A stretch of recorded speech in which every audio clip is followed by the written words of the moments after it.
ओम नमो भगवते वासुदेवाय। ओम नमो भगवते वासुदेवाय। ओम नमो भगवते वासुदेवाय। ओम अज्ञानतिमिरान्धस्य ज्ञानाञ्जनशलाकया चक्षुरुन्मिलितं येन तस्मै श्रीगुरुवे नमः। श्रीचैतन्यमनोभीष्टं स्थापितं येन भूतले स्वयं रूप कदा मह्यं ददाति स्वपदान्तिकं। वन्देऽहं श्रीगुरुं श्रीयुतपदकमलं श्रीगुरुं वैष्णवांश्च श्रीरूपं साग्रजातं सगणरघुनाथान्वितं तं सजीवं साद्वैतं सावधूतं परिजनसहितं कृष्णचैतन्यदेवं राधाकृष्णपादान् सगणललिता श्रीविशाखान्वितंश्च ये कृष्णा करुणा सिन्धु दीनबन्धो जगत्पते गोपेश गोपिका कान्त राधाकान्त नमोस्तुते तप्त काञ्चन गौराङ्गी राधे वृन्दावनेश्वरी क्षभानुसुते देवे प्रणमामि हरिप्रिये वाञ्छाकल्पतरुभ्यश्च कृपा सिन्धुभ्येव च पतितानां पावनेभ्यो वैष्णवेभ्यो नमो नमः। नमः ओं विष्णुपादाय कृष्णपृष्ठाय भूतले श्रीमते भक्तिवेदान्त स्वामिनिधि नामिने नमस्ते सारस्वती देवे गौरवाणी प्रचारिणे निर्विशेष शून्यवादी पाश्चात्य देशतारिणे जय श्री कृष्ण चैतन्य प्रभु नित्यानंद श्री अद्वैत गदाधर शिवासादि गौर भक्त वृंदा हरे कृष्ण कृष्ण कृष्ण हरे हरे हरे राम राम राम हरे हरे गुरुवे गौरचंद्राय राधिकाय तदालये कृष्णाय कृष्ण भक्ताय तद्भक्ताय नमो नमः। ഹരേ കൃഷ്ണ ഹരി ഓം തത്സത്.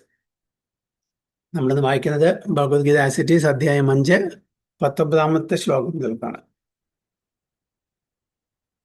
ഇഹൈവ തൈർജിതഃ സർഗോ യേഷാം സാമ്യേ സ്ഥിതം മനാം നിർദോഷം ഹി സമം ബ്രഹ്മ തസ്മാത് ബ്രഹ്മണി തേ സ്ഥിതാഃ.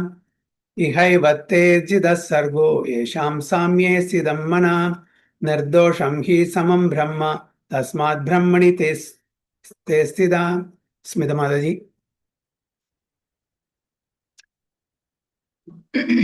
ഹരേ കൃഷ്ണ.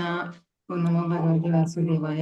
ഇഹൈവ തൈർജിതഃ സർഗോ യേഷാം സാമ്യേ സ്ഥിതം മനഃ നിർദോഷം ഹി സമം ബ്രഹ്മ തസ്മാത് ബ്രഹ്മണി തേ സ്ഥിതാഃ. ഹരേ കൃഷ്ണ. സുജി മാതാജി. ഹരേ നമോ ഭഗവതേ വാസുദേവായ. ഇഹൈവ തർജിതഃ സർഗോ യേഷാം സാമ്യേ സ്ഥിതം മനഃ നിർദോഷം ഹി സമം ബ്രഹ്മ തസ്മാത് ബ്രഹ്മണി തേ സ്ഥിതാഃ. ഹരേ കൃഷ്ണ. ഹരേ മംഗള മാതാജി. ഹരേ കൃഷ്ണ. കേൾക്കുന്നുണ്ടോ? കേൾക്കുന്നുണ്ട്. ഓം നമോ ഭഗവതേ വാസുദേവായ. ഇഹൈവ തൈർജിതഃ സർഗോ യേഷാം സാമ്യേ സ്ഥിതം മനഃ നിർദോഷം ഹി സമം ബ്രഹ്മ തസ്മാത് ബ്രഹ്മണി തേ സ്ഥിതാഃ. ഹരേ കൃഷ്ണ. ട്രാൻസ്ലേഷൻ വായിച്ചോളൂ. വിവർത്തനം ദിവ്യപൂജ്യ ശ്രീമദ് എസ് ഭക്തിവേദാന്ത സ്വാമി ശില പ്രഭുപാദ് കി ജയ. ആരുടെ മനസ്സ് സമഭാവനയിൽ ഉറച്ചു നിൽക്കുന്നുവോ അവർ ജനന മരണ അവസ്ഥയെ ജയിച്ചു കഴിഞ്ഞു. അവർ ബ്രഹ്മത്തെ പോലെ ദോഷമറ്റവരാണ്, അതുകൊണ്ട് അവർ ബ്രഹ്മ പദസ്ഥരുമാണ്. ഹരേ Krishna. Those whose minds are established in sameness and equanimity have already conquered the conditions of birth and death. They are flawless like Brahman, and thus they are already situated in Brahman. ഭഗവാൻ പറയുന്ന അർജുനോട്, ആരുടെ മനസ്സാണോ സെയിംനെസ് establish, അതായത് self realization, ആത്മാവിൽ തന്നെ ഉറച്ചു നിൽക്കുന്നത്, മറ്റ് ഭൗതിക കാര്യങ്ങളല്ല. ഓക്കെ, അത് ലിബറേഷൻ എന്ന് പറഞ്ഞാൽ എന്താണ്? ലിബറേഷൻ എന്ന് പറഞ്ഞാൽ? സ്വാതന്ത്ര്യം. സ്വാതന്ത്ര്യം. ഓക്കെ, സ്വാതന്ത്ര്യം. അപ്പൊ അതിനെ കുറച്ചും കൂടി ജന്മചക്രങ്ങൾ, ജനന മരണ ചക്രങ്ങളിൽ നിന്നുള്ള മോചനം. ഓക്കെ, പിന്നെ those whose minds are established in sameness and equanimity. Malayalam ഒന്ന് വായിക്കൂ ഒന്നുകൂടി. ആരുടെ മനസ്സ് സമഭാവനയിൽ ഉറച്ചു നിൽക്കുന്നുവോ അവർ ജനന മരണാവസ്ഥയെ ജയിച്ചു കഴിഞ്ഞു. അപ്പൊ സമഭാവന എന്തായി? സമഭാവം നമുക്കിപ്പോ സമഭാവം ഉണ്ടോ? ഇല്ല. ഇപ്പൊ എന്നെ കാണുന്ന പോലെ നിങ്ങൾ എല്ലാവരും കാണാൻ പറ്റില്ല. നിങ്ങൾക്ക് അതേപോലെ നിങ്ങളെ കാണുന്ന പോലെ നിങ്ങളുടെ മറ്റുള്ളവരെ കാണാൻ പറ്റും. സമഭാവന ഇല്ല നമുക്കിപ്പോൾ. എനിക്ക് ഏറ്റവും കൂടുതൽ ഇഷ്ടപ്പെട്ടത് എന്നെ തന്നെയാണ്. എന്നിട്ടുള്ള ബാക്കിയുള്ളവരുള്ളൂ. അച്ഛനും അമ്മയും ഭാര്യയും ഭർത്താവും മക്കളും ഫ്രണ്ട്സും ഒക്കെ വരുന്നത് പിന്നീടേ വരുന്നത്. രണ്ടാമതാണ് അതൊക്കെ. എത്ര തന്നെ നമ്മൾ വലിയ വായിട്ട് അടിച്ചാലും ശരി, എല്ലാവരും ഞാൻ ഈക്വൽ ആണെന്നൊക്കെ പറഞ്ഞാലും ശരി, ഇങ്ങനെ ഭൗതിക തലത്തിൽ ഭഗവാനെയും തന്നെയും അറിയാത്ത ആൾക്കാര്, അതായത് ആത്മാവിനെയും പരമാത്മാവിനെയും അറിയാത്ത ആൾക്കാര്, തത്വത്തിൽ അറിയുമായിരിക്കാം, പക്ഷെ അത് എക്സ്പീരിയൻസ് റിയലൈസ് ചെയ്യാത്ത ആൾക്കാര് സമഭാവനയിലായിരിക്കില്ല. അപ്പൊ സമഭാവനയിൽ പ്രഭുപാദന് സമഭാവനയിലാണ് അല്ലേ? പ്രഭുപാദ സമഭാവന അല്ലായിരുന്നെങ്കിൽ ഇന്ത്യ വിട്ടിട്ട് അമേരിക്കയിൽ പോവില്ലായിരുന്നു. ഏതോ നാട്ടിൽ കിടക്കുന്ന ആരോ കണ്ടിട്ടില്ല കേട്ടിട്ടില്ല അങ്ങനത്തെ ആൾക്കാരെ ഉദ്ധരിക്കാൻ വേണ്ടിയിട്ട് എന്തിനാ ഇത്രയും ബുദ്ധിമുട്ടിയിട്ട് ചരക്ക് കപ്പലിൽ ഇത്രയും ഒരു മാസം ട്രാവൽ ചെയ്തിട്ട് അവിടെ പോകേണ്ട ആവശ്യം എന്താ? അപ്പൊ ഞാൻ അവിടെ അങ്ങനെ പോവോ? ഇങ്ങനത്തെ ഒരു ആഫ്രിക്കയിലെ ഏതെങ്കിലും രാജ്യത്തെ അവിടെ പട്ടിണി കിടക്കുന്ന ആൾക്കാരെ ഉദ്ധരിക്കാൻ വേണ്ടി ഞാൻ പോവും ബുദ്ധിമുട്ടിയിട്ട്? എന്തിനു വേണ്ടിയിട്ട്? കാരണം എനിക്ക് അവരെ എൻ്റെതായിട്ട് തോന്നുന്നില്ല. എനിക്ക് എൻ്റെ വീട്ടുകാരും എൻ്റെ കൂട്ടുകാരും എൻ്റെ ഈ അടുത്തുള്ള നാട്ടുകാരൊക്കെ എൻ്റെതായി തോന്നുള്ളൂ. അതല്ലേ നേരത്തെ പറഞ്ഞത്, പേപ്പറിൽ ആഫ്രിക്കയിലെ എന്തെങ്കിലും ഭൂചലനം നടന്നു, ഇത്ര ആൾക്കാർ മരിച്ചു, അത് വായിച്ചു മറന്നു. പക്ഷെ ഇന്ത്യയിൽ എവിടെയാണ്? പാലക്കാട് അല്ലെങ്കിൽ തൃശ്ശൂരാണ് അല്ലെങ്കിൽ ഗുരുവായൂരാണ്. അപ്പൊ ഉടനെ കണ്ണു തുറന്നു, എവിടെയാണ്, എന്താണ്, ആരാണ്, നമ്മുടെ വല്ല അറിയുന്ന ആൾക്കാരുണ്ടോ, അവർക്ക് വല്ലതും പറ്റിയിട്ടുണ്ടോ ഉടനെ. ഇപ്പോ സമഭാവന ഉള്ളതാണെങ്കിൽ എവിടെ സംഭവിച്ചാലും അവർക്ക് അത് ഒരു കൺസേൺ ആയിരിക്കും. പ്രഭുപാദ പോകാൻ അതാണ് കാരണം വെച്ചാൽ എല്ലാവരെയും പ്രഭുപാദ സമഭാവനയോട് കാണുന്നു. അതാണ് വേണ്ടത്. അപ്പൊ അവരുടെ കാര്യം പറയുന്നത് those whose minds are established in sameness. അത് സെൽഫ് റിയലൈസേഷൻ, അതായത് ആത്മസാക്ഷാത്കാരം കിട്ടിയ ആൾക്കാർക്ക് അങ്ങനെ ആ ലെവലിലേക്ക്. അതാണ് മാതാജി പറഞ്ഞ പോലെ, സുജി മാതാജി പറഞ്ഞ പോലെ പണ്ഡിത സമദർശനം. പണ്ഡിതന്മാര്, അവരാണ് പണ്ഡിതന്മാര്. അല്ലാണ്ട് കുറെ ശ്ലോകങ്ങൾ ബയാട്ടാക്കി അത് കാണാൻ പാടും ചൊല്ലുന്ന ആൾക്കാരല്ല പണ്ഡിതന്മാര്. കുറെ സംസ്കൃതം അറിയാം, അല്ലെങ്കിൽ ശ്ലോകങ്ങൾ അറിയാം, ലെഫ്റ്റ് റൈറ്റ് ആൻഡ് സെന്റർ നമുക്ക് ശ്ലോകങ്ങൾ ഓടിയാൻ പറ്റും. പക്ഷെ അത് ജീവിക്കണം. പ്രഭുപാദോട് ഒരു ഡിസൈപ്പിൾ പറഞ്ഞു, പ്രഭുപാദ ആ ഡിവോട്ടിയിലെ 700 ശ്ലോകങ്ങളും കാണാൻ പാടാണ് ഭഗവത്ഗീതയില്.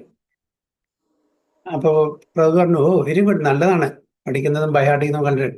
പക്ഷെ അതിലത്തെ ഒരു ശ്ലോകം എങ്കിലും ജീവിച്ച് കാണിക്കാൻ പറ്റുമോ അത് ഡിവോട്ടി ചോദിച്ചു. അതായത് 700 ശ്ലോകം ബൈഹാർട്ടാണ്, നല്ലതാണ്, നല്ല കാര്യം. പക്ഷെ അതിലത്തെ ഒരു ശ്ലോകത്തിന്റെ ആ ഒരു മീനിങ്ങിന്റെ അടിസ്ഥാനത്തിൽ അദ്ദേഹത്തിന് ജീവിച്ച് കാണിക്കാൻ പറ്റുമോ? Then is the real devotee. പറഞ്ഞു മനസ്സിലായില്ലേ? ഇതാണ് നമുക്ക് തിയറി അറിയാം, പക്ഷെ അതുകൊണ്ട് പോരാ. നമ്മൾ ശരിക്കും അത് നമ്മളുടെ ബിഹേവിയറിൽ, നമ്മുടെ ഡീലിങ്സിൽ അത് പ്രതിഫലിക്കണം.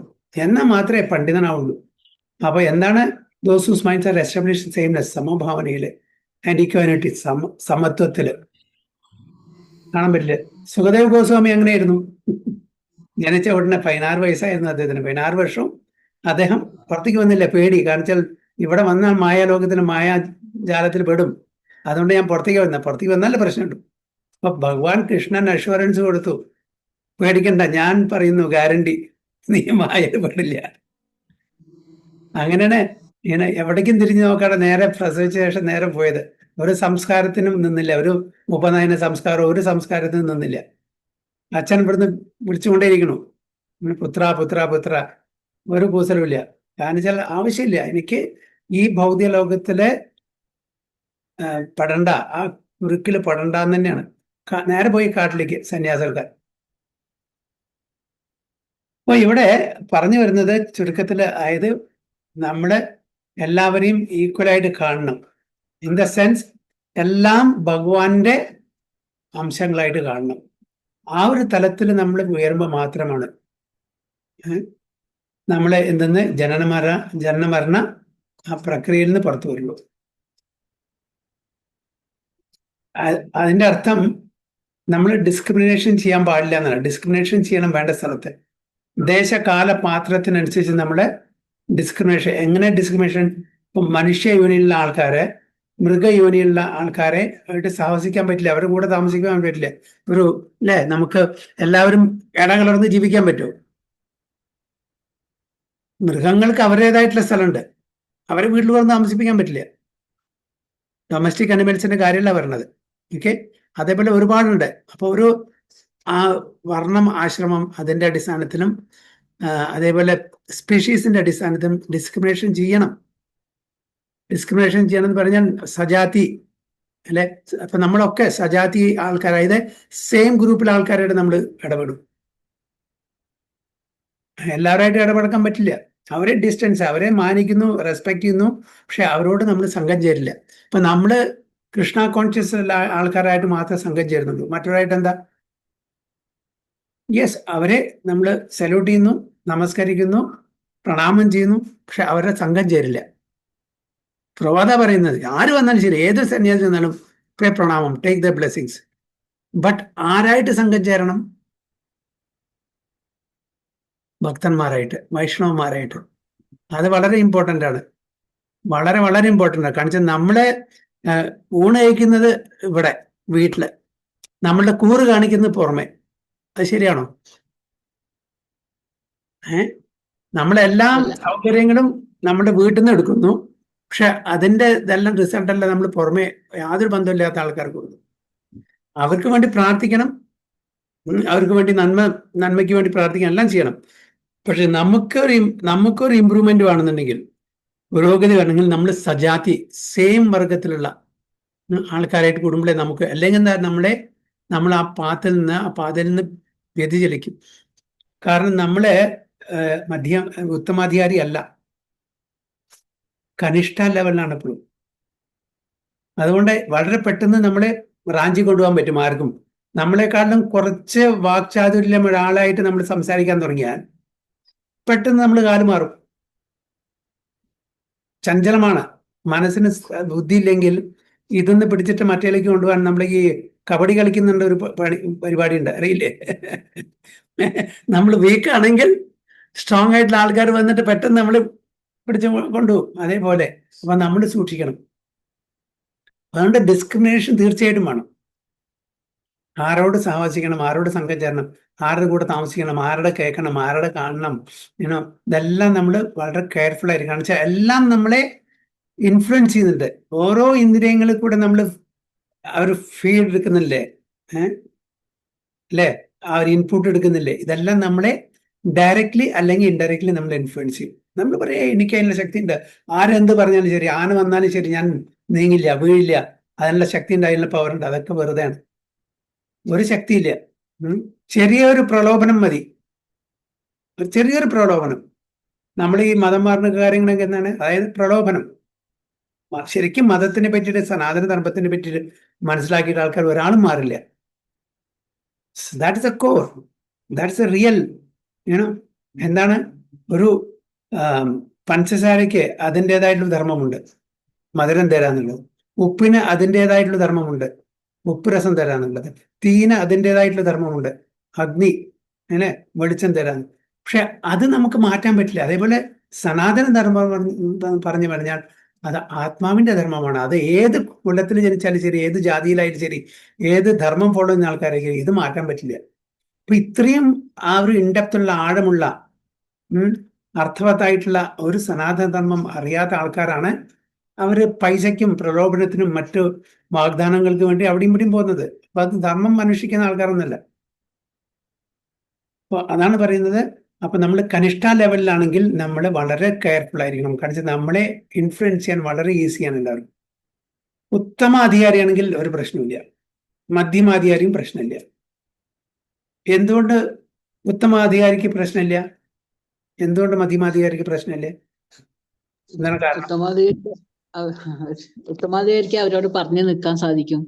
അവരെ നമ്മളെ അവരെ കൺസെപ്റ്റ് ആയിട്ട് പറയുമ്പം അത് പറഞ്ഞു നിൽക്കാൻ സാധിക്കും. പിന്നെ അതിലേക്ക് മാറാതിരിക്കാനുള്ള ശക്തിയുണ്ട്. അതിന് ഉദാഹരണം ഞാൻ പ്രഭുപാദരൻ തരാം.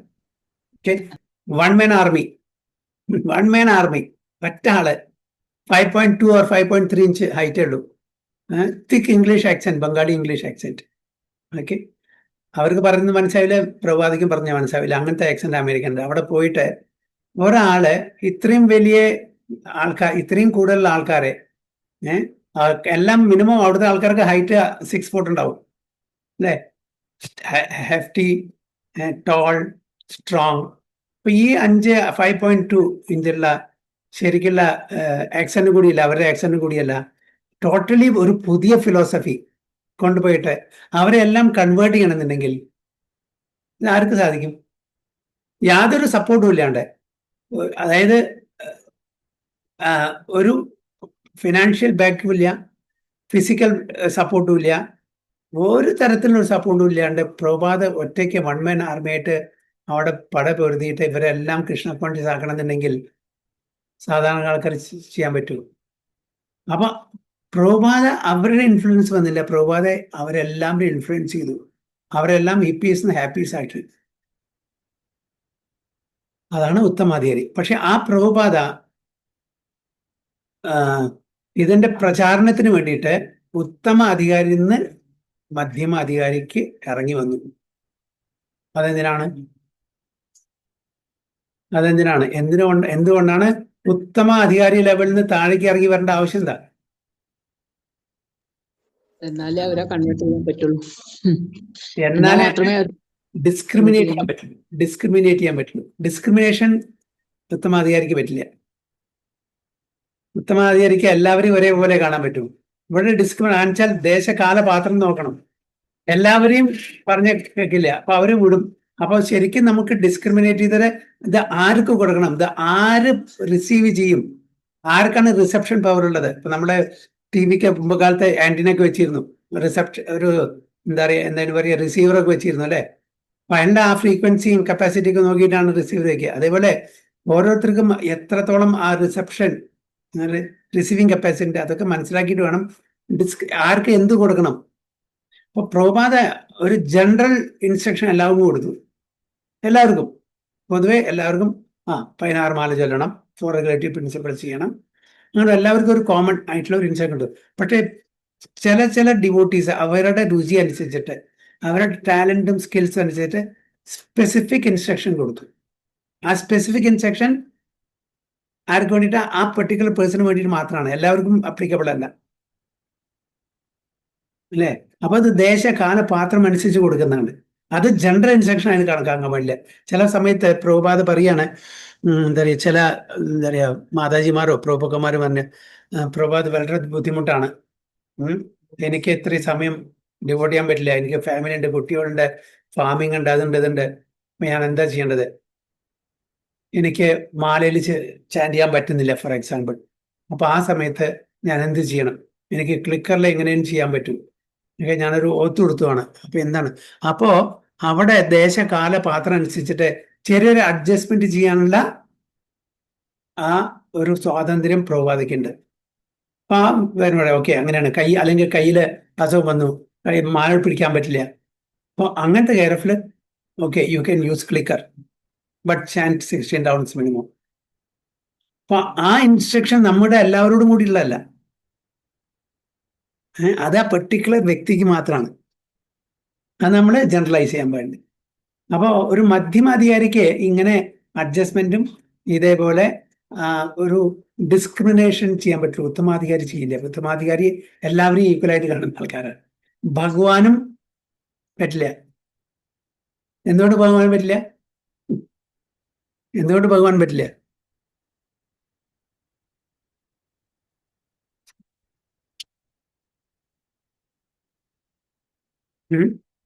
ഉത്തമാധികാരി ശുദ്ധഭക്തൻ, പ്യുവർ 24 ക്യാരറ്റ്.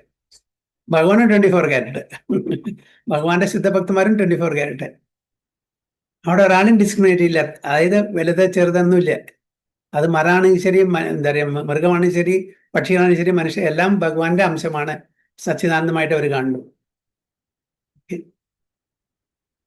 ഭഗവാനും ഭഗവാന്റെ ശുദ്ധ. പക്ഷെ മധ്യമാധികാരി എന്താണ്? അങ്ങനെയല്ല. മധ്യമാധികാരി അത് ഡിസ്ക്രിമിനേറ്റ് ചെയ്ത് കാണും.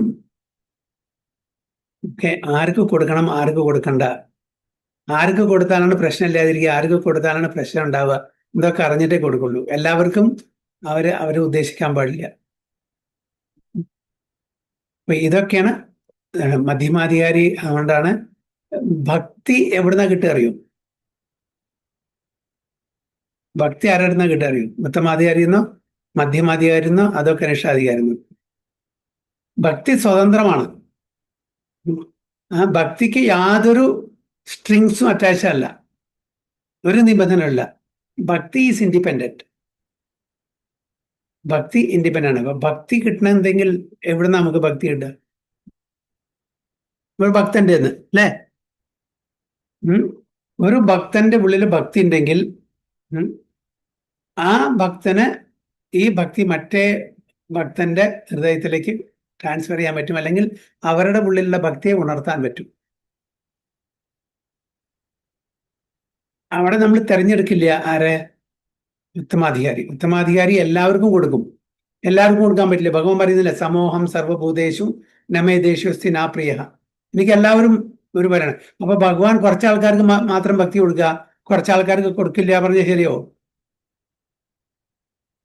ഭഗവാൻ പറഞ്ഞ എല്ലാവരും എനിക്ക് ഈക്വൽ ആണ്, പിന്നെ എങ്ങനെ കുറച്ച് ആൾക്കാർക്ക് മാത്രം ഭക്തി കൊടുക്കുക?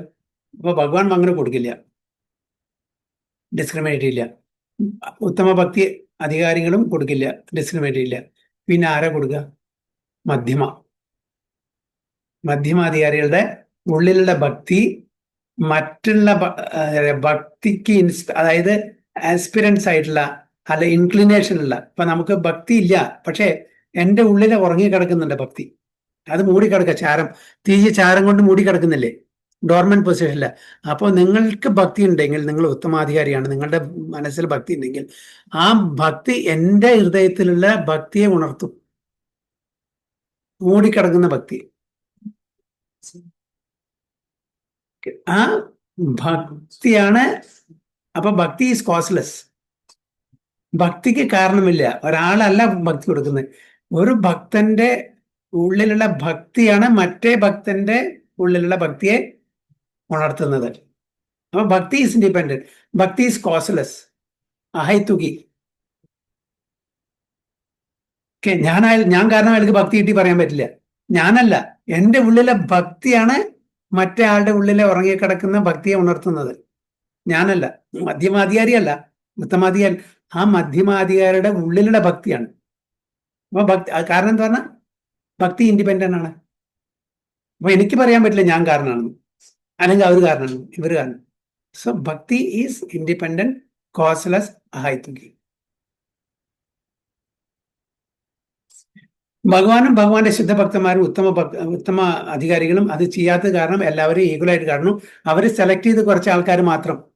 അപ്പോ ഇത് നിരീശ്വരവാദികള് അവർക്ക് കൊടുക്കില്ല. മധ്യമാധികാരികൾ ഡിസ്ക്രിമിനേറ്റ് ചെയ്യും, അവർക്ക് കൊടുത്തിട്ട് കാര്യമില്ല.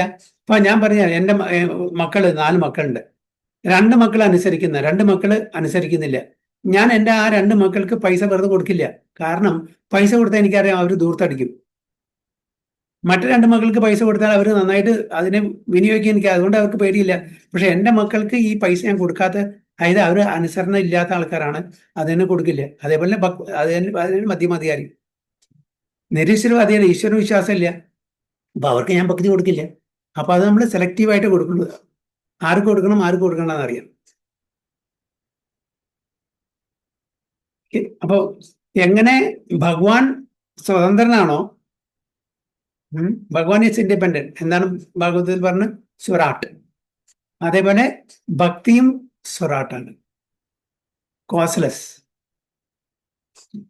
അതിന് യാതൊരു കാരണമില്ല, causeless. They are flawless like Brahman. ആ ഭക്തി കിട്ടണമെന്നുണ്ടെങ്കിൽ നമുക്ക് എന്ത് ചെയ്യണം? നമുക്കൊരു ഇൻക്ലിനേഷൻ ഉണ്ട് ഭക്തിക്ക് വേണ്ടിയിട്ട്.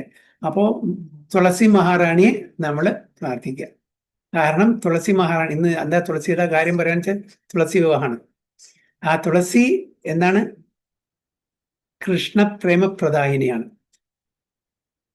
ആ തുളസിയെ പ്രാർത്ഥിച്ചാൽ കൃഷ്ണപ്രേമം കിട്ടാൻ ഈസിയാണ്, കൃഷ്ണഭക്തി. അല്ലേ? എന്താ പറയുന്നത്? വിലാസ് കുഞ്ചേ നിയോവാസ്.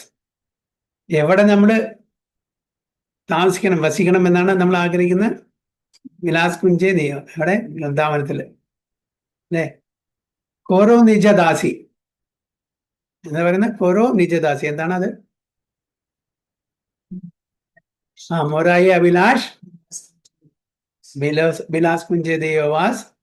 പിന്നെ ഇപ്പൊ ഞാൻ പാടുമ്പോഴും കൊറോ നിജദാസി എന്നാ പറയുന്നത്, നിങ്ങൾ പാടുമ്പോഴും കൊറോ നിജദാസി. അതെങ്ങനെ ശരിയാവുക? ഞാൻ ദാസനാവണ്ടേ?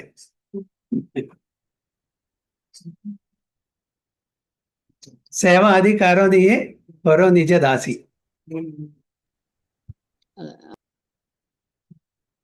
വ്യത്യാസമല്ല, ആത്മാവിന് സ്ത്രീ പുരുഷ വ്യത്യാസം. അപ്പൊ അവിടെ ജെൻഡർ ബേസ്ഡ് അല്ലാതെ നമ്മളെല്ലാവരും ഭഗവാന്റെ റിലേഷൻഷിപ്പിലെ ഫെമിനിൻ ജെൻഡറാണ്, സ്ത്രീയാണ്.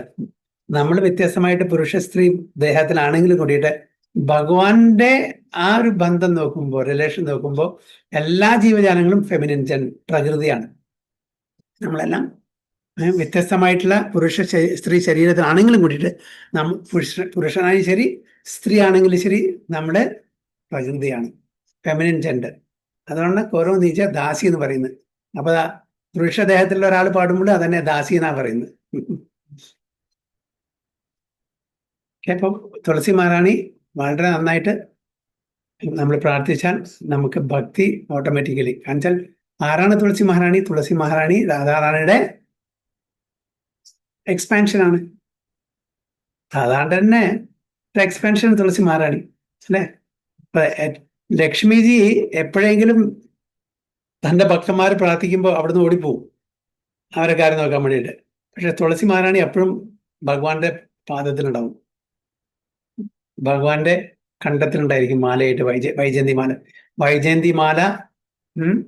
വൈജയന്തിമാല 5 പൂക്കളെ കൊണ്ടാണ്. അതിൽ പ്രധാനപ്പെട്ട ആ പൂവാണ് തുളസി മഞ്ചരി അല്ലേ?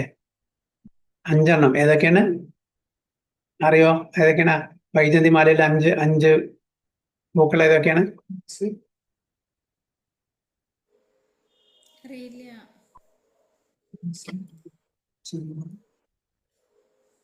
ഓക്കെ,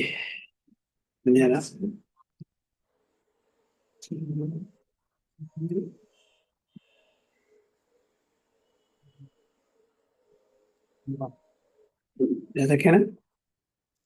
തുളസി, മന്ദാരം,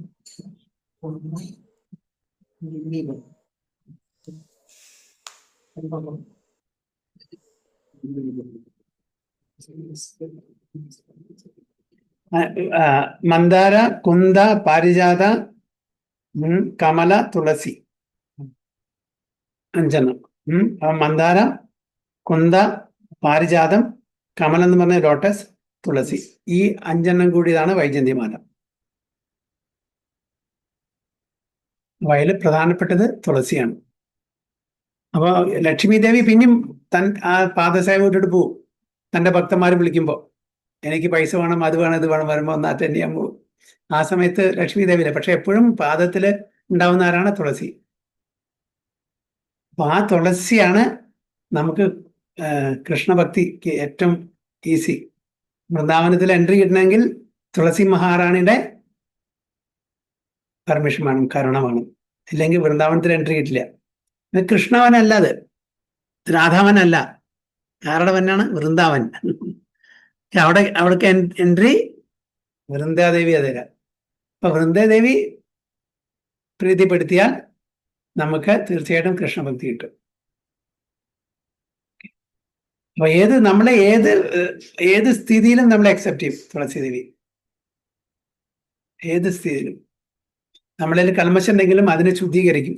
നമുക്ക് അതിനൊരു ഇൻക്ലിനേഷൻ ഉണ്ടായാൽ മതി. എനിക്ക് നന്നാവണം എന്നുള്ള ഒരു മനസ്സിൽ ഒരു ആഗ്രഹം വന്നാൽ മതി. അല്ലെങ്കിൽ പിന്നെ പറഞ്ഞിട്ട് കാര്യമില്ല. ആ ആഗ്രഹം, എനിക്ക് എന്തായാലും നല്ലൊരാളാവണം, എനിക്ക് അതിന്റെ സ്വഭാവം മാറണം, ഒരുപാട് കൽമശങ്ങളുണ്ട്, ഇതൊക്കെ മാറിയിട്ട് നല്ലൊരു വ്യക്തിയാവണം, നല്ലൊരു ഭക്തനാവണം എന്നുള്ളൊരാഗ്രഹം മനസ്സിലുണ്ടെങ്കിൽ അത് പിന്നെ ബാക്കിയുള്ള കാര്യങ്ങൾ നോക്കണം. ആഗ്രഹം ജനിക്കണം, അല്ലാണ്ട് കാര്യമില്ല. അപ്പൊ പിന്നെ ബാക്കിയുള്ള കാര്യങ്ങളും ആ ക്ലീനിങ് വിധുനോത്തി, അതായത് ക്ലീനിങ് പ്രോസസ്സ് ഭഗവാനും രാധാറാണിയും തുളസി മഹാറാണിയൊക്കെ ചെയ്തോളൂ. നമ്മുടെ മനസ്സിലെ ആ കൽമശങ്ങൾ ക്ലീൻ ചെയ്യാനുള്ളത്. So they are flawless like Brahman and thus they are already situated in Brahman. അപ്പൊ അവര് ഫ്ലോലെസ്, അവർക്ക് യാതൊരു കുറവും പോരായ്മകളും കുറ്റങ്ങളും ഉണ്ടാവില്ല. ഫ്ലോലെസ് എങ്ങനെ? ലൈക്ക് ബ്രഹ്മൻ, സച്ചിദാനന്ദം. ബ്രഹ്മൻ എന്ന് പറഞ്ഞാൽ ഭഗവാൻ. And thus they are already situated. അതുകൊണ്ട് ഭഗവാന്റെ കൂടെ തന്നെയാണ് അവര്. അപ്പൊ ആർക്കാണ് ഭഗവാന്റെ കൂടെ? ഭഗവാന്റെ കൂടെ ഇപ്പൊ വൈകുണ്ഠത്തിൽ പോകുന്ന ആൾക്കാർക്ക് സാലോക്യം, സാരൂപ്യം, സാമീപ്യം, സാഷ്ട്യം, അങ്ങനെ പല തരത്തിലുണ്ട്. ഇതൊക്കെ വൈകുണ്ഠത്തിൽ പോയാലും കൂടിയിട്ട് അതിലും ഗ്രേഡേഷൻസ് ഉണ്ട്. നമുക്ക് കർമ്മം ചെയ്യുന്ന ആൾക്കാരുണ്ട്. കർമ്മം, അതായത് കർമ്മഫലം ഇച്ഛിച്ചിട്ട് അവർക്ക് വൈകുണ്ഠത്തിൽ പോകാൻ പറ്റുമോ? ഭക്തി ഉണ്ട്, കർമ്മമിശ്ര ഭക്തി. ഭക്തി ഇല്ലാതെ പറഞ്ഞു. അവർ ഭക്തി ചെയ്യുന്നത് എന്തിനാണ്? അവർക്ക് നല്ല വീട് വേണം, നല്ല പണം വേണം, പദവി വേണം, ഐശ്വര്യം വേണം, അതിനു വേണ്ടി ഭക്തി. അതാണ് ഭക്തി അവരുടെ. അവരുടെ ഭക്തി പറഞ്ഞാൽ അതിന്റെ ഡെഫിനേഷൻ ഇതാണ്. പക്ഷെ കർമ്മ മിശ്ര ഭക്തി, അവർക്ക് വൈകുണ്ഠത്തിൽ പോകാൻ പറ്റുമോ? പറ്റില്ല, പൂർണ്ണമായിട്ടും ശുദ്ധീകരിച്ചാണ്. ജ്ഞാനമിശ്ര ഭക്തി, അവർക്കും പോകാൻ പറ്റില്ല. അവർക്ക് ജ്ഞാനമുണ്ട്, ഒക്കെ ഭക്തി ഏതിനാണ്? ജ്ഞാനം കൂടുതൽ കൂടുതൽ അറിവ് സമ്പാദിക്കണം. ജ്ഞാനമിശ്ര ഭക്തി. ഓക്കെ, അവരല്ലേ ബ്രഹ്മനില് ജ്ഞാനഭക്തി ഉള്ളവരല്ലേ ബ്രഹ്മനില്? ജ്ഞാനമിശ്ര ഭക്തി എന്ന് പറഞ്ഞാൽ ആ ഭൗതിക തലത്തിലുള്ള ആഗ്രഹം വെടിഞ്ഞ് പൂർണ്ണമായിട്ടും ഭഗവാന്റെ ബ്രഹ്മനെ ലയിക്കണം എന്നുള്ള ആഗ്രഹത്തിൽ പോകാൻ മാത്രമേ ഉള്ളൂ.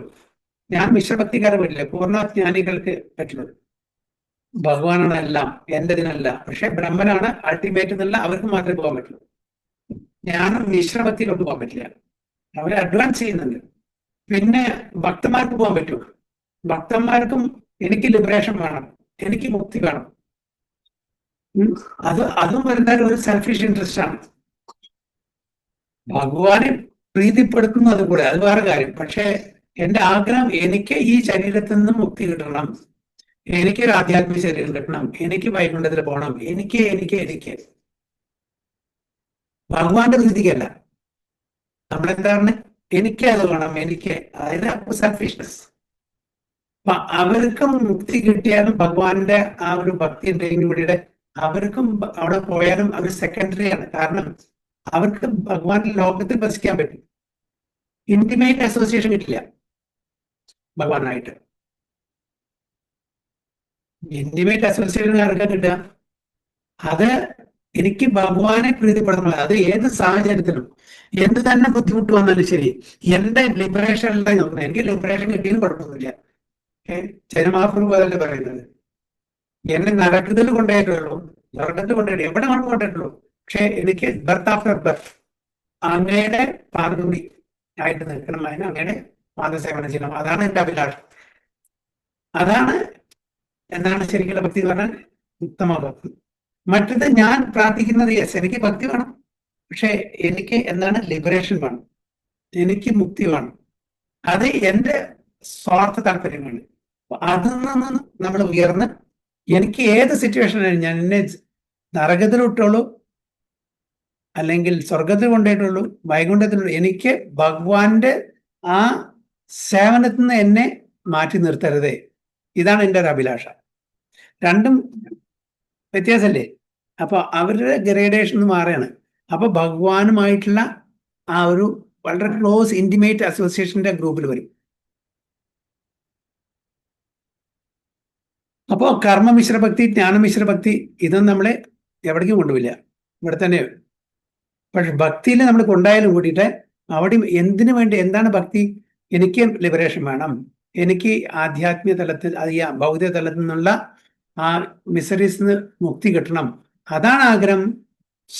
കിട്ടും, പക്ഷെ എങ്കിലും ഭഗവാന്റെ ക്ലോസ് സർക്കിളിൽ കിട്ടില്ല. സാലോക്യം കിട്ടുമായിരിക്കും, സെയിം ലോകത്തിൽ ജീവിക്കാൻ പറ്റും, സാമീപ്യം ഉണ്ടാവില്ല, ചിലപ്പോൾ സാഹസ്യം ഉണ്ടാവും, ഓപ്പുലൻസ് ഉണ്ടാവും. അപ്പൊ ഭഗവാന്റെ ഇന്നർ സർക്കിളിൽ വരണമെങ്കിൽ വളരെ കോൺഫിഡൻഷ്യൽ ആയിട്ടുള്ള ഡിവോട്ടീസിനെ കിട്ടുള്ളൂ. അതായത് യാതൊരു സ്വാർത്ഥ താല്പര്യമില്ലാതെ ഭഗവാന്റെ പ്രീതി മാത്രം ഇച്ഛിച്ചിട്ട് സേവനം ചെയ്യുന്ന ഡിവോട്ടീസിനെ കിട്ടുള്ളൂ.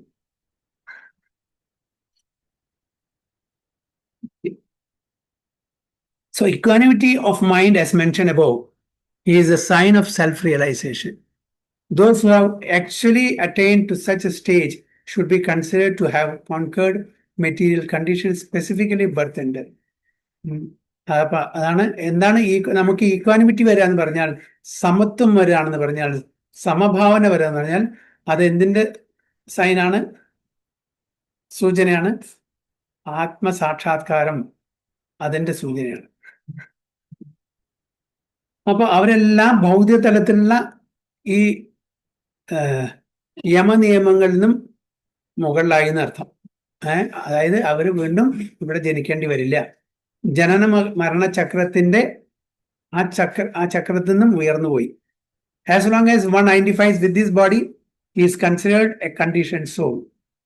But as soon as he is elevated to the stage of equanimity through realization of self, he is liberated from conditioned life. Okay? അപ്പോൾ നമ്മൾ ശരീരമാണ് എന്നുള്ള തലത്തിൽ ചിന്തിക്കുകയാണ്, പ്രവർത്തിക്കുകയാണ് വെച്ചാൽ നമ്മൾ എന്തായി? കണ്ടീഷൻസ്, ബദ്ധാത്മാക്കള്. അതിൽ നിന്ന് ഉയരണം. എങ്ങനെ? To the stage of equanimity, സമത്വത്തിലേക്ക്, എല്ലാവരെയും ഭഗവാന്റെ അംശങ്ങളായിട്ട് കാണാനുള്ള ആ ഒരു ബുദ്ധി നമുക്ക് വളരണം. ത്രൂ റിയലൈസേഷൻ ഓഫ് അപ്പൊ സെൽഫിനെ മനസ്സിലാക്കിയാൽ, ആത്മാവിനെ മനസ്സിലാക്കിയാലേ അത് ആ തലത്തിലേക്ക്. എന്നുവെച്ചാൽ എൻ്റെ ശരീരത്തിലുള്ള ആത്മാവും മറ്റു ജീവജാലങ്ങളുടെ ശരീരത്തിലുള്ള ആത്മാവും ഒന്നാണ്, സച്ചിദാനന്ദമാണ്, വ്യത്യാസമില്ല. അപ്പൊ എല്ലാവരെയും ഒരേപോലെ കാണണം എന്നുള്ള തലത്തിലേക്ക് നമ്മൾ ഉയരുമ്പോൾ മാത്രമാണ് സെൽഫ് റിയലൈസേഷൻ സംഭവിക്കുന്നത്. ആ സമയത്ത് എന്താ? Is liberated from conditional life. ബദ്ധാത്മാവിന്ന് മാറിയിട്ട് മുക്താത്മാവിന്റെ തലത്തിലേക്ക് പോകും. In other words, he is no longer subject to take birth in the material world, but can enter into the spiritual sky after his death. ആ തലത്തിലേക്ക് വിടുന്നാൽ ഈ ജന്മം കഴിഞ്ഞാൽ തന്നെ നമ്മൾ ദേഹം വിട്ടു പോകുമ്പോൾ നമുക്ക് വൈകുണ്ഠത്തിലേക്കോ ഗോലോകോണദാനത്തിലേക്കോ നമ്മളുടെ ഇൻക്ലിനേഷൻ അനുസരിച്ചിട്ട് നമുക്ക് പോകാൻ പറ്റും. The Lord is flawless because he is without attraction or hatred. ഭഗവാൻ ഒരാളോടും ദ്വേഷമില്ല, അതേപോലെ പ്രിയമില്ല. സമൂഹം സർവഭൂതേഷു നമേ ദ്വേഷസ്തി നാ പ്രിയ എന്നല്ല പറയുന്നത്. അപ്പൊ അദ്ദേഹം ഡിസ്ക്രിമിനേറ്റ് ഇല്ല, എല്ലാവരെയും ഒരേപോലെ കാണുന്നു. Similarly when a living entity is without attraction or hatred, he also becomes flawless and eligible to enter into the spirit. അതേപോലെ ഉത്തമ ഭക്തിയിലുള്ള ആൾക്കാരെ ഭഗവാനെ പോലെ തന്നെ ഒരാളോടും വെറുപ്പില്ല, ഒരാളോടും പ്രിയവുമില്ല. അങ്ങനത്തെ തലത്തിൽ ജീവിക്കുന്ന ഒരു വ്യക്തി തീർച്ചയായിട്ടും വൈകുണ്ഠത്തിലേക്ക്, ഭഗവാന്റെ അടുത്തേക്ക് പോകാനുള്ള യോഗ്യത കിട്ടും. Such persons are to be considered already liberated and their symptoms are described below. അപ്പോൾ അങ്ങനത്തെ എല്ലാ ഭക്തന്മാരും മുക്താത്മാക്കളായി കഴിഞ്ഞു. സമത്വം, സമഭാവന, ഇത് ഉൾക്കൊണ്ട് അത് പ്രകാരം ജീവിക്കുന്ന ആൾക്കാരെ ഒരിക്കലും ഈ ജനന മരണ ചക്രത്തിലൂടെ അരണ്ടി വരില്ല എന്ന് ഭഗവാൻ പറഞ്ഞു. ഒരു ശ്ലോകം കൂടി എടുക്കാം അല്ലേ?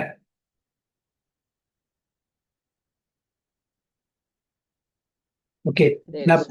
ന പ്രഹൃഷ്യേത് പ്രിയം പ്രാപ്യ നോദ്വിജേത് പ്രാപ്യ ചാപ്രിയം സ്ഥിരാ ബുദ്ധിർ അസമ്മൂഢോ ബ്രഹ്മവിദ് ബ്രഹ്മണി സ്ഥിതാ.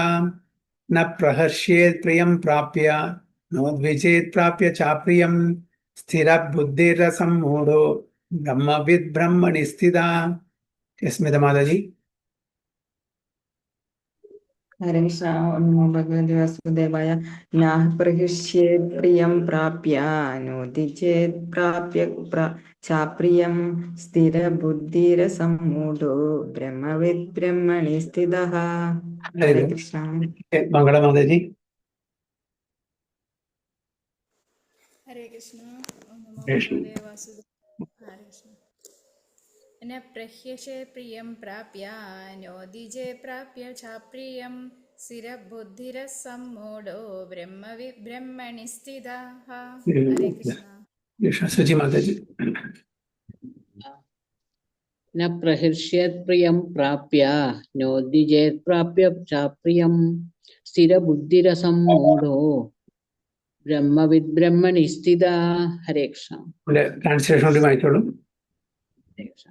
ആനന്ദത്തിൽ ആഹ്ലാദിക്കുകയോ ആനന്ദകരമല്ലാത്തവയിൽ ദുഃഖവിഷ്ടനാവുകയോ ചെയ്യാതെ സ്ഥിരബുദ്ധിയോടെ അസംഭ്രാന്തനായി ദൈവശാസ്ത്രജ്ഞാനിയായി ജീവിക്കുന്നവൻ ഭൗതികാതീതൻ തന്നെ. ഹരേ Krishna. Very good. A person who neither rejoices upon achieving something pleasant nor laments upon obtaining something unpleasant, who is self-intelligent, who is unbewildered, and who knows the signs of God is already situated in heaven. ആരാണ് ആധ്യാത്മിക തലത്തിൽ നിലനിൽക്കുന്നത് എന്നാണ് പറയുന്നത്. എന്താണ്? A person who neither rejoices. നമുക്ക് നല്ല എന്തെങ്കിലും ഇപ്പോൾ നല്ലൊരു സന്തോഷ വാർത്ത കേൾക്കുമ്പോൾ നമ്മൾ ഒരുപാട് പാർട്ടി നടത്തും. ഒരു പ്രൊമോഷൻ കിട്ടി വിചാരിക്കുക, ഉടനെ വിളിച്ച് നമ്മുടെ ബന്ധുക്കളെ എല്ലാവരും വിളിച്ച് വലിയൊരു പാർട്ടി, അല്ലേ? അതുകൊണ്ട് എന്താണ് അങ്ങനെ ചെയ്യുമ്പോൾ ഒരുപാട് സന്തോഷിക്കും, നമ്മൾ എല്ലാവരും പങ്കുചേരുകയാണ് നമ്മുടെ സന്തോഷത്തിൽ. പക്ഷെ ആ സന്തോഷം എല്ലാവർക്കും സന്തോഷമാവും.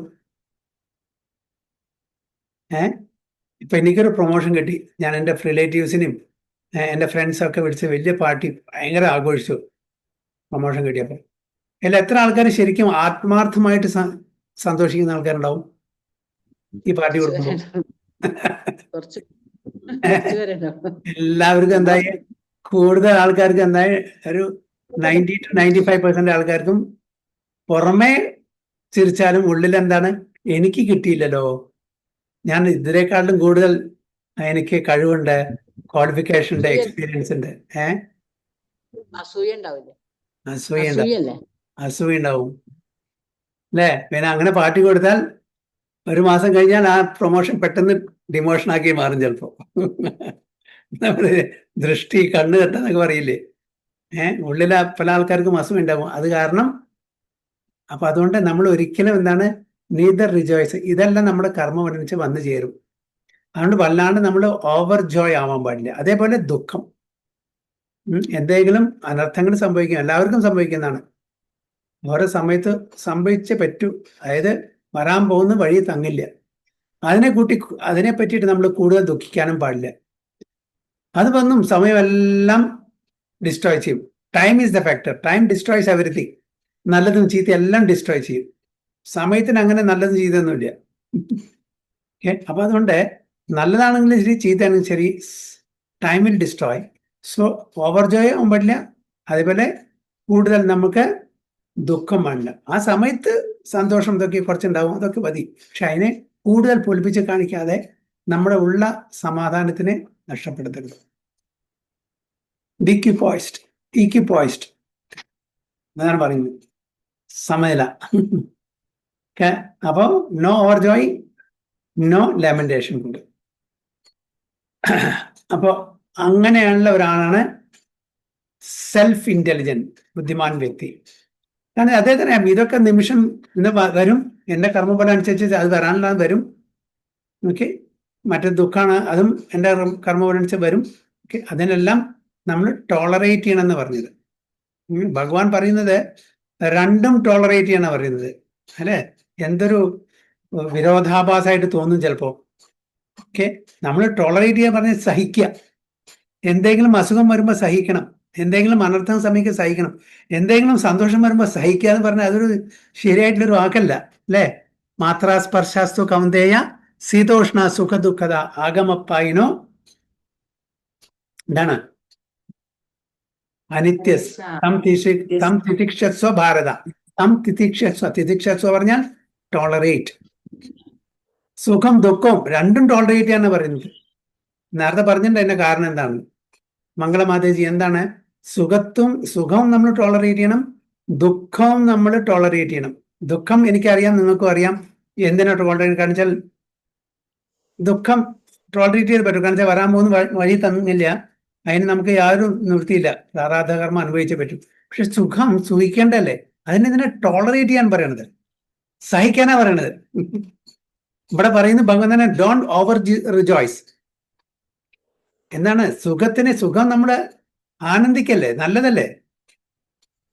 നല്ല കർമ്മഫലമായിട്ടാണ് നമുക്ക് ആ സുഖത്തിന്റെ ഒരു അവസരം കിട്ടുന്നത്. അപ്പൊ എന്തുകൊണ്ട് സുഖത്തിനെയും ടോളറേറ്റ് ചെയ്യാൻ പറയുന്ന ഭഗവാൻ അർജുനോട്?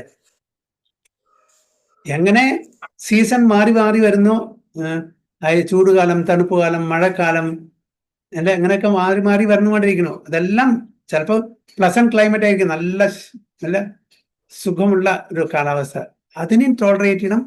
ചൂട്, നല്ല തണുപ്പ്, അതിനെയും ടോളറേറ്റ് ചെയ്യണം എന്നാണ്. അപ്പൊ എന്തുകൊണ്ടാണ് ഇവിടെ അങ്ങനെ പറയുന്നത് മംഗളമാതാജി?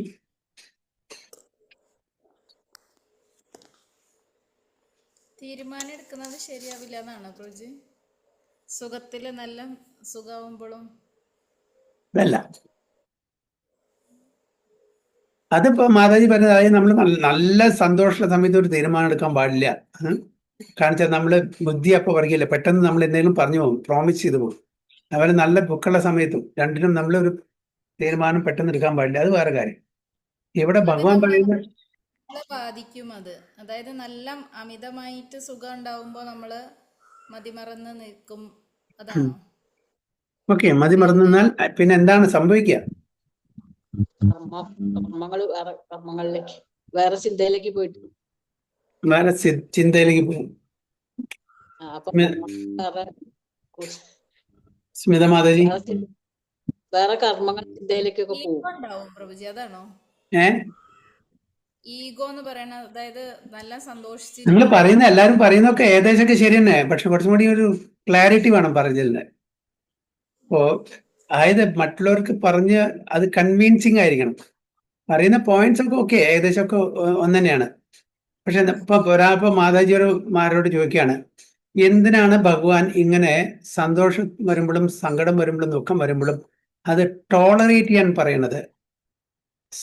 ദുഃഖം വരുമ്പോൾ നമുക്ക് എല്ലാവർക്കും അറിയാം, പക്ഷെ സന്തോഷം വരുമ്പോൾ നല്ലൊരു, ഇപ്പോ എനിക്ക് പ്രൊമോഷൻ കിട്ടി, അതിനെ ടോളറേറ്റ് ചെയ്യാൻ പറയുന്നു. അപ്പൊ അവിടെ വാക്ക് ഉപയോഗിക്കേണ്ടത് എന്താണ്? സെലിബ്രേറ്റ്. നമ്മളെന്താ പറയുക? സെലിബ്രേറ്റ് ചെയ്യണം കേട്ടോ. എന്താ പറയാ, ഇപ്പൊ എനിക്കൊരു പ്രൊമോഷൻ കിട്ടി, നിങ്ങളെല്ലാവരും എൻ്റെ ഫ്രണ്ട് സർക്കിളിലുള്ള ആൾക്കാരാണ്. ആ പ്രഭുവിന് ഇത് കിട്ടിയല്ലോ അപ്പൊ സെലിബ്രേറ്റ് ചെയ്യണം. സെലിബ്രേറ്റ് എന്ന് പറഞ്ഞാൽ എന്താ? ആഘോഷിക്കണം. പക്ഷെ ഇവിടെ ഭഗവാൻ പറയുന്നത് സെലിബ്രേറ്റ് അല്ല, അവിടെ ടോളറേറ്റ് എന്ന് പറയുന്നത്. പറഞ്ഞില്ലേ അസൂയ ഉണ്ടാവും, അപ്പൊ അത് വരാതെ. അപ്പൊ അതായത് നമ്മളെ സെലിബ്രേറ്റ് ചെയ്യുമ്പോ നമ്മുടെ കൂടെയുള്ള ആൾക്കാരും അതേപോലെ അതേ വേവ് ലെങ്ത്തിൽ സെലിബ്രേറ്റ് ചെയ്യില്ല. അവിടെ അസൂയ വരും, കുനിഷ്ട് വരും, കുശുമ്പ് വരും. അപ്പൊ എന്തായി? ഞാൻ നല്ലൊരു ഇന്റൻഷനോടുകൂടി ചെയ്യുന്ന കാര്യം എന്നെ കാല് പിടിച്ചു വരും, എന്നിട്ട് എന്റെ പ്രൊമോഷനെ മുടക്കും. എന്റെ കമ്പനിയിലുള്ള ആൾക്കാർ ഇത് പറയുമ്പോൾ ഉള്ളില് അവർക്ക് അസൂയ തോന്നും, എങ്ങനെയെങ്കിലും പാര വെച്ചിട്ട് എന്റെ പ്രൊമോഷനെ ക്യാൻസൽ ആക്കും. അപ്പൊ അത് എവിടെ ചെന്ന് അവസാനിക്കും? ദുഃഖത്തില്. അപ്പൊ ഈവൻ സന്തോഷം എവിടെ ചെന്ന് അവസാനിക്കും? ദുഃഖത്തില്. അപ്പൊ അതിന് വഴി വെച്ച് കൊടുക്കാൻ പാടില്ല. അതുകൊണ്ട് വളരെ സൈലന്റ് ആയിട്ട് നമ്മൾ അതിന് ടോളറേറ്റ് ചെയ്യുക. ഒരു ആർഭാടം കാണിക്കേണ്ട ആവശ്യമില്ല. ഞാൻ വലിയൊരു വണ്ടി മേടിച്ചു, റോൾസ് റോയ്സ്, ഓക്കെ, എന്നിട്ട് എല്ലാവരും വിളിച്ചു, പാർട്ടി കൊടുത്തു. പിറ്റേ ദിവസം അടുത്തുള്ള വീട്ടുകാരന് ഭയങ്കര അസൂയ, ഞാൻ ഇത്ര കാലമായിട്ട് എനിക്കൊരു വണ്ടി മേടിക്കാൻ പറ്റിയിട്ടില്ല, അതേപോലെ ഈ അദ്ദേഹം മേടിച്ചു. രാത്രി വന്നിട്ട് വലിയൊരു കല്ലുകൊണ്ട് അല്ലെങ്കിൽ ഒരു കമ്പി കൊണ്ട് അതിനോട് പറഞ്ഞു. ആ വര എന്റെ ഹൃദയത്തിലാണ് വന്ന് വീഴുന്നത്, കാറിലല്ല. 1 കോടി 2 കോടി വരെയുള്ള കാറില് ഒരു വലിയൊരു ഇരുമ്പ് കമ്പി കൊണ്ട് വരഞ്ഞാൽ ആ വര എവിടെ വീഴുന്നത്? നമ്മുടെ ഹൃദയത്തില്. അപ്പൊ അതുകൊണ്ട് ടോളറേറ്റ് ചെയ്യാനാണ് പറയുന്നത്. പറഞ്ഞു മനസ്സിലായല്ലോ? കാരണം നമ്മൾ ജീവിക്കുന്നത് അങ്ങനത്തെ സമൂഹത്തിലാണ്. എൻവിയാണ്, എല്ലാവർക്കും എൻവിയാണ്. അപ്പൊ നമ്മൾ ടോളറേറ്റ് ചെയ്തിട്ടുണ്ടെങ്കിൽ ഇത് ദുഃഖത്തിലേക്ക് വഴിയൊരുക്കും. അപ്പൊ ഏതാണ് ആ ശ്ലോകം ഭഗവത്ഗീതയിലെ? ഏഹി സംസ്പർശയോഗ ദുഃഖ യോനയ ഏവതി, അല്ലേ? അതായത് നമ്മളുടെ സെൻസസ് ഒബ്ജക്റ്റിനോട് ആ ഒരു മെഡിറ്റേറ്റ് ചെയ്യുമ്പോ അല്ലേ എന്താ സംഭവിക്കുക? അത് ദുഃഖത്തിലേക്ക്, സുഖം തന്നാലും കൂടിയിട്ട് അതിനെ ധ്യാനിക്കുമ്പോൾ ധ്യായതവും വിഷയാപുംസ. അപ്പോൾ ഏഹി സംസ്പർശയോഗ ദുഃഖ യോനയ ഏവതി, അത് ദുഃഖത്തിലേക്കേ നയിക്കുള്ളൂ. അപ്പൊ അതില്ലാതിരിക്കാൻ വേണ്ടിയിട്ട് നമ്മുടെ സമഭാവനയിലെ, സമത്വത്തിലെ, ഇക്വാനിമിറ്റിയില് നമ്മൾ കാണണം.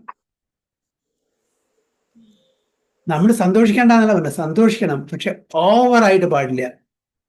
ചില ആൾക്കാരെന്തറിയോ, വളരെ ഓക്കെ നമ്മൾ നല്ലൊരു ഇത് തരും, അങ്ങനത്തെ ഒരു ഇത് തന്നെ സ്വീറ്റ് തന്നു, എല്ലാം കൊടുത്തു, ബസ് ദാറ്റ്സ് ഇറ്റ്. അതിനെപ്പറ്റി കൂടുതൽ പ്രൊപ്പഗൻഡ വേണ്ട. പിന്നെ പലതും നമുക്ക് പല കാര്യങ്ങളും ചിലപ്പോ മൂടി വെക്കേണ്ടി വരും. ഇപ്പൊ ഡിവോട്ടി, ഇപ്പൊ ഫോർ എക്സാമ്പിൾ ഒരു വീട്ടില് അച്ഛനും അമ്മയും മക്കളുണ്ട്. അച്ഛൻ മാത്രം ഡിവോട്ടി, അല്ലെങ്കിൽ അമ്മ മാത്രം ഡിവോട്ടി. അപ്പൊ അമ്മയ്ക്ക് അച്ഛനോടും മക്കളോടും പലതും മൂടി വെക്കേണ്ടി വരും. അത് നല്ലതിന് വേണ്ടിയിട്ടാണ്. കാരണം ഇവരെല്ലാം വിളിച്ച് പറഞ്ഞാൽ അവര് ക്രിട്ടിസൈസ് ചെയ്യും, അവരെ പിടിച്ചു വലിക്കും, ഭക്തി മാർഗത്തിൽ നിന്ന് താഴെ വീഴ്ത്തും. അപ്പൊ എന്താ പറയുക, നമുക്ക് ഭക്തിയിൽ നിന്ന് ആരാണോ പിന്നോട്ട് വലിക്കുന്നത് അവരോട് കാര്യം വിളിച്ച് പറയാനേ വേണ്ട. അല്ല, ഭക്തിയിൽ നമ്മൾ ആരെ സഹിക്കണം അവരോട് എല്ലാം പറയാം, അല്ലേ? അപ്പൊ അതുകൊണ്ട് എവിടെ എന്ത് പറയണം, അതാണ് ദേശകാല പാത്രം അനുസരിച്ച് സംസാരിക്കുന്നവരാണ്. എല്ലാം എല്ലാവരോടും തുറന്നു പറയാൻ പറ്റില്ല. എല്ലാവരോടും തുറന്നു പറയാൻ പറ്റില്ല. എത്ര ആരാണ് ശരി, എക്സ്പെഷ്യലി ഭക്തിയെ സംബന്ധിച്ചിടത്തോളം ഒരു വീട്ടിലെ വിഷയം വന്നാണ്, ഒരു സോഷ്യൽ മാറ്റർ വരാണ്, വീട്ടിലെ ഫാമിലി മാറ്റർ വരികയാണെങ്കിൽ നമ്മൾ ഡിസ്കസ് ചെയ്യണം, അത് കാര്യം. പക്ഷെ ഭക്തിയെ സംബന്ധിച്ചിടത്തോളം ഒരാള് അതിന് സപ്പോർട്ട് അല്ലാന്നുണ്ടെങ്കിൽ അവിടെ കഴിയുന്നതും മിണ്ടാതിരിക്കുക. മറ്റേ ആള് റിസപ്റ്റീവ് അല്ലെങ്കിൽ മിണ്ടാതിരിക്കുക. റിസപ്റ്റീവ് ആണെങ്കിൽ മാത്രം വായ തുറക്കുക, ഇല്ലെങ്കിൽ മൗനം വിദ്വാൻഭൂഷണം. ഞാൻ പറഞ്ഞിട്ട് എന്നെ എനർജി വേസ്റ്റ് ആവുകയാണ്, അവർക്കൊരു ഗുണം കിട്ടുന്നില്ല, എനിക്കും ഒരു ഗുണം കിട്ടുന്നില്ല. പിന്നെ എന്തിനാ ഞാൻ പറയണത്? അപ്പൊ നിങ്ങളിപ്പോ ഞാൻ ഇപ്പൊ ഇവിടെ പറയുന്നുണ്ട്, നിങ്ങളെല്ലാം റിസപ്റ്റീവ് ആണ്, നിങ്ങൾക്കും നല്ലതാണ് എനിക്കും നല്ലതാണ് എന്ന് പറയാൻ എനിക്ക് ഒരു ഇൻസ്പിരേഷൻ ഉണ്ട്. കാരണം നിങ്ങൾ റിസപ്റ്റീവ് ഉണ്ട്. നിങ്ങൾക്ക് റിസപ്റ്റീവ് അല്ല, അല്ലെങ്കിൽ ഞാൻ ഈ ക്ലാസ് കഴിഞ്ഞാൽ അടുത്ത ക്ലാസ്സിൽ ഞാൻ വരില്ലേ, അല്ലേ? അത്രേ ഉള്ളൂ. അപ്പൊ ഓഡിയൻസ്, അതാണ് ദേശകാലപാത്രം എന്ന് പറയുന്നത്. ഇപ്പൊ പറഞ്ഞു മനസ്സിലായോ മംഗളമാതാജി? എന്തുകൊണ്ടാണ് ടോളറേറ്റ് ചെയ്യാൻ പറയുന്നത്? ഇപ്പൊ പല ആൾക്കാർക്കും ഞാൻ ആദ്യം എനിക്ക് മനസ്സിലായില്ല. അത് കുറെ ക്ലാസ് കേട്ടപ്പോൾ ഒരു ക്ലാസ്സിലാണ് എനിക്കത് ആക്ച്വലി മനസ്സിലായത്. സാക്ഷി പ്രഭുവിന്റെ ഏതൊരു ക്ലാസ്സില് ഞാനും കുറെ ആലോചിച്ചിട്ടുണ്ട്, ഇത് എന്തായി ഭഗവാൻ ഇങ്ങനെ പറയണത്? ദുഃഖം വരുമ്പോൾ ടോളറേറ്റ് ചെയ്യണം, സുഖം വരുമ്പോൾ എന്തിനാണ് ടോളറേറ്റ് ചെയ്യുന്നത്? പിന്നെയാണ് ഇതിന്റെ ആ ഒരു ശരിക്കുള്ള ക്രക്സ് മനസ്സിലായത്. Okay, the symptoms of the self-realized person are given here. The first symptom is that he is not illusioned by the false identification of the body with his true self. അതായത് നമ്മൾ ഒരു നല്ലൊരു ഭക്തൻ, ആ തലത്തിലേക്ക് ഉയർന്ന ആള് ഒരിക്കലും താൻ ശരീരമാണെന്ന് കരുതുന്നില്ല. He knows perfectly well that he is not this body but is the fragmental portion of the Supreme Personality of Godhead. Mamaya Vamso Jiva Loke Jiva Bhuta Sanatana. He is therefore not joyful in achieving something, nor does he lament in losing anything which is relative. ശരീരത്തിനോട് ബന്ധിച്ചിട്ടുള്ള എന്ത് നല്ലതായാലും ശരി ചീത്തയായാലും ശരി, അത് നഷ്ടപ്പെടുമ്പോഴോ കിട്ടുമ്പോഴോ അതിനെപ്പറ്റി വിഷമിക്കുന്നില്ല. കാരണം ഇത് താൽക്കാലികമാണെന്ന് വളരെ നന്നായിട്ട് അറിയാം. വളരെ വളരെ ടെമ്പററി ആണ്. ഇത് നമ്മുടെ കർമ്മത്തിന്റെ അനുസരിച്ച് വന്നും പോയിക്കൊണ്ടിരിക്കും. ഞാൻ എന്തെങ്കിലും തെറ്റ് ചെയ്തിട്ടുണ്ടെങ്കിൽ അത് സഹിച്ചേ പറ്റൂ. എനിക്ക് അത് അതേപോലെ നല്ല ചെയ്തിട്ടുണ്ടെങ്കിൽ അതും വരും, ചോദിക്കാണ്ട് തന്നെ വരും, ഒരു ഇൻവിറ്റേഷൻ കൊടുക്കേണ്ട ആവശ്യമില്ല. എങ്ങനെ സന്തോഷം ഇൻവിറ്റേഷൻ ഇല്ലാണ്ട് വരുന്നു? സന്തോഷ് പ്രഭു അല്ല കേട്ടോ, സന്തോഷം. അതേപോലെ ദുഃഖം നമ്മൾ ഇൻവൈറ്റ് ചെയ്യാണ്ട് വരും, അല്ലേ? നമ്മൾ സ്പെഷ്യൽ ഇൻവിറ്റേഷൻ കൊടുക്കേണ്ട ആവശ്യമില്ല. ആ സമയത്ത് നമ്മൾ വല്ലതും ചെയ്തിട്ടുണ്ടെങ്കിൽ അതിൻ്റെ ആ ഒരു റൈപ്പ് മോമെന്റ് അത് കിട്ടാനുള്ള സമയമായി കഴിഞ്ഞാൽ, ആ ഫലം പഴുത്തു കഴിഞ്ഞാൽ നമുക്ക് കിട്ടും, നല്ലതിന് ചെയ്തതിന്. So this steadiness of mind is called sthira buddhi or self-intelligence. He is therefore never bewildered by mistaking the gross body for the soul, nor does he accept the body as permanent and disregard the existence of the soul. നമ്മൾ സാധാരണ നമ്മളുടെ ശരീരത്തിനോട് അനുബന്ധിച്ചുള്ള കാര്യങ്ങളാണ് കൂടുതൽ ശ്രദ്ധ ചെലുത്തുന്നത്. അതിന്റെ ശരിക്കുള്ള ആത്മാവിനെ സൈഡിലേക്ക് മാറ്റിവെക്കുകയാണ്. അതിന് കാര്യമായിട്ട് നമ്മൾ ഗൗനിക്കുന്നില്ല, അവഗണിക്കുകയാണ് ചെയ്യുന്നത്.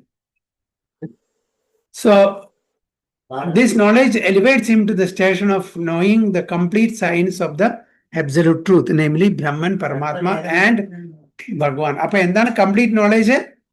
ബ്രഹ്മൻ, പരമാത്മാ, ഭഗവാൻ. ഇത് മൂന്നും കൂട്ടിയതാണ് അബ്സല്യൂട്ട് ട്രൂത്ത്, പരമസത്യം. ഇത് മൂന്നും അറിയുന്ന ആൾക്കാരാണ് ആരാണ്? മുഴുവനും അറിയുന്നവൻ, കംപ്ലീറ്റ് നോളജ്. മറ്റത് പാർഷ്യൽ അണ്ടർസ്റ്റാൻഡിങ്. ബ്രഹ്മനെ മാത്രം അറിയുന്നു. ഇവിടെ ബ്രഹ്മൻ എന്ന് പറഞ്ഞാൽ ഭഗവാൻ അല്ല കേട്ടോ. ബ്രഹ്മനെ കോണ്ടെക്സ്റ്റ് അനുസരിച്ചിട്ട് നമുക്ക് മനസ്സിലാകും. ബ്രഹ്മൻ എന്ന് പറഞ്ഞാൽ ബ്രഹ്മജ്യോതിയാണ് ഇവിടെ. പരമാത്മ പറഞ്ഞാൽ ഭഗവാന്റെ ഓൾ പെർവേസീവ് ആസ്പെക്ട് ആണ്. മറ്റേത് ഭഗവാൻ, ഫൈനൽ, അൾട്ടിമേറ്റ്. അപ്പൊ ഭഗവാൻ എന്ന് പറഞ്ഞാൽ പരമാത്മാവും ബ്രഹ്മനും അടങ്ങിയതാണ്. ബ്രഹ്മൻ എന്ന് പറഞ്ഞാൽ പാർഷ്യലാണ്, 1/3 ഉള്ളൂ. പരമാത്മ എന്ന് പറഞ്ഞാൽ again it is partial, it's not complete.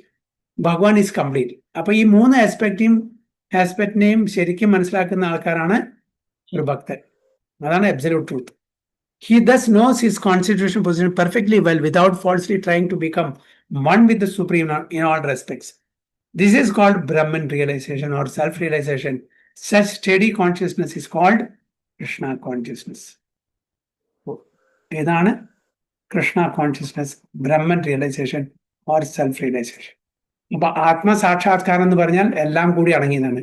സ്വന്തം അറിയ, ഭഗവാൻ അറിയ, പ്രകൃതി അറിയ. ഇതാണ് ആത്മസാക്ഷാത്കാരം. ഞാൻ ഭഗവാന്റെ അംശമാണ്, ഭഗവാനാണ് എല്ലാം. പ്രകൃതി ഭഗവാന്റെ ഒരു എനർജി മാത്രമാണ്. ഭഗവാൻ അബ്സല്യൂട്ട് ട്രൂത്ത്, പരമസത്യം എന്ന് പറഞ്ഞാൽ ബ്രഹ്മനും പരമാത്മാവും ഭഗവാനും കൂടി ഒന്നിച്ചിട്ടുള്ളതാണ് എന്ന് നമ്മൾ മനസ്സിലാക്കുക. മറ്റതെല്ലാം പാർഷ്യൽ അണ്ടർസ്റ്റാൻഡിംഗ് ആണ്. ബ്രഹ്മൻ അത് ജ്ഞാനികള്, പരമാത്മാ യോഗികള്, ഭഗവാൻ ഭക്തന്മാര്. ബ്രഹ്മജ്ഞാനമുള്ളവര് ആരാണ്? ജ്ഞാനികള്. പരമാത്മാ ജ്ഞാനമുള്ളവര് യോഗികള്. ഭഗവാന്റെ ജ്ഞാനമുള്ളവര് ഭക്തന്മാര്. ഹരേ കൃഷ്ണ. സോ വാഞ്ചാകൽപതരുഭ്യസ്യ കൃപാ സിന്ധുഭ്യവ ച പതിതാനാം പാവനേഭ്യോ വൈഷ്ണവേഭ്യോ നമോ. अनंत कोटि वैष्णव की जय. श्रील प्रभुपाद की जय. गुरु महाराज की जय. थाय गो प्रेमानंदे. हरे कृष्ण. हरे कृष्ण.